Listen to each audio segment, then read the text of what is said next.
terminado la presentación, el salario mínimo para 2013. Este es el cuadro donde se muestra la asignación del ingreso según cuentas nacionales entre el año 90 y el 2011.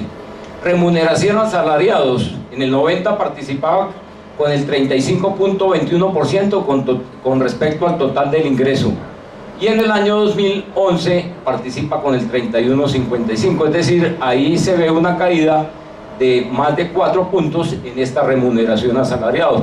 Miremos qué ha pasado con las ganancias, con lo que se llama en cuentas nacionales excedente bruto de explotación. Ha pasado del 27.7 al 35.9, es decir, mientras que las rentas del trabajo han caído fuertemente, las rentas del capital han aumentado del 27, han aumentado 8 puntos. Entonces, ¿cuáles son los efectos de esa caída en las rentas del trabajo en la economía, específicamente en la demanda agregada? El siguiente cuadro, de pronto no se ve muy claro, pero lo voy a explicar acá. El consumo de hogares era en el año 90 el 67.55%, con respecto, estamos hablando de demanda agregada o gasto.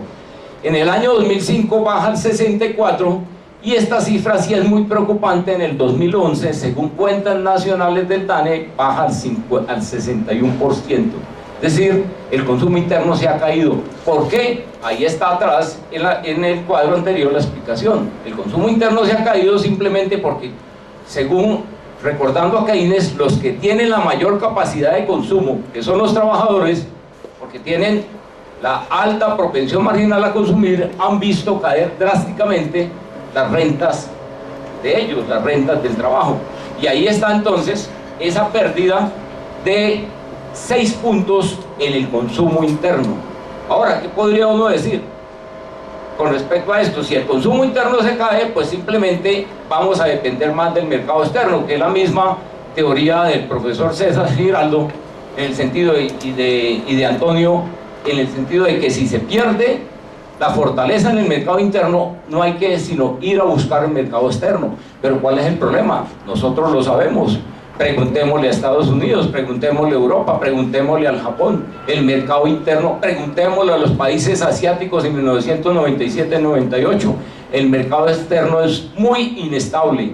Y una economía, si quiere buscar estabilidad macroeconómica, tiene que buscar fortalecer su mercado interno. Y aquí en Colombia estamos viendo que, por el contrario, en lugar de fortalecerlo, por efectos rentas del trabajo que están cayendo, se ha estado afectando en los últimos años. Miremos ahora qué ha pasado con los otros países de América Latina, porque uno podría decir, bueno, pero si esto es un fenómeno mundial y de América Latina, pues el problema es mundial, el problema no es de política económica en Colombia, entonces no nos preocupemos. Miremos, estas son cifras de la CEPAL. Brasil pasa del 59.4 al 66%, incrementa muchísimo el consumo interno. Chile, 55 en el 91 al 68.5, también un crecimiento impresionante de consumo interno. Y creo que Chile vale la pena analizar que ha sido un país que también ha crecido mucho en exportaciones, es decir, ha jalonado mucho su crecimiento basado en el sector externo, pero no ha descuidado, y así lo dicen las cifras de la CEPAL, que coinciden, por lo menos en el caso colombiano coinciden. Diría que hay que aplaudir lo que se está haciendo allí. Y ya que nosotros conocemos que en Colombia copiamos mucho lo que hace Chile, seguridad social y muchos otros modelos, pues valdría la pena empezar a mirar por qué Chile crece 13 puntos en consumo interno, consumo de hogares, y por qué Colombia cae 6 puntos. ¿Cuáles son las conclusiones? Primero, en Colombia en el periodo 90-2011 se ha deteriorado notablemente la participación del ingreso del trabajo dentro del total del ingreso agregado, y ha aumentado también notablemente la participación del ingreso del capital.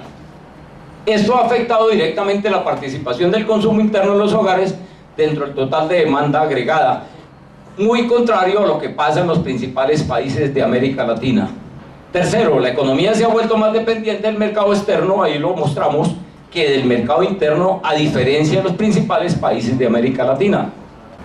El mercado externo ha demostrado ser muy inestable. Ahí recordamos el caso de Estados Unidos, Japón, los países asiáticos. No creo que sea una buena política para Colombia que se cambie mercado interno por mercado externo.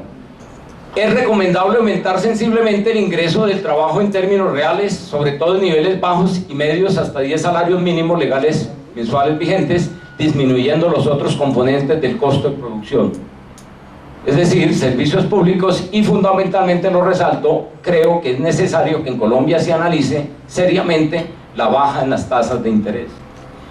Y por último, en relación con la producción exportable, es necesario revisar lo que está ocurriendo con el precio, sobre todo con el tema de la tasa de cambio nominal. Nosotros no podemos seguir con un régimen que nos mostró una tasa de cambio de 2.968 pesos hace 9 años a una tasa de cambio que hoy está rondando los 1.900 pesos. Si termino diciendo algo también que tiene que ver con el empleo.